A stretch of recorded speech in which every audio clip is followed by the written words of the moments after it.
Alors, on continue avec une question d'Alain. Que fait concrètement une ville comme Lyon face à la crise? Est-ce que vous avez votre mini-plan de relance? C'est son terme.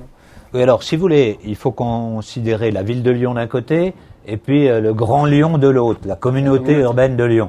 Et l'investissement se fait davantage dans la communauté urbaine que dans la ville de Lyon.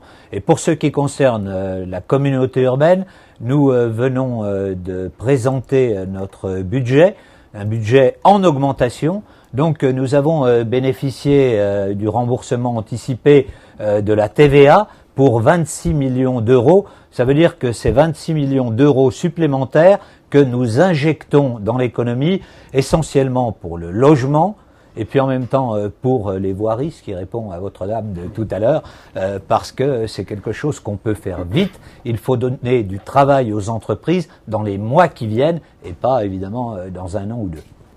Isabelle vous pose cette question, on revient sur la crise et sur Lyon notamment. Est-ce que vous savez combien la crise coûtera à la ville de Lyon? Est-ce que vous avez un chiffre pour 2008 ou peut-être pour 2009?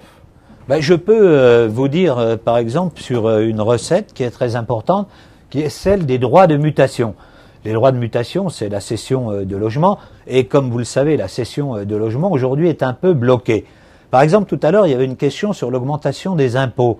L'augmentation que j'ai faite de 6% va me rapporter pour l'année prochaine 16 millions d'euros. La baisse des droits de mutation, ce sera pour cette année 13 millions d'euros. Donc vous voyez ce que peut quand même coûter la crise.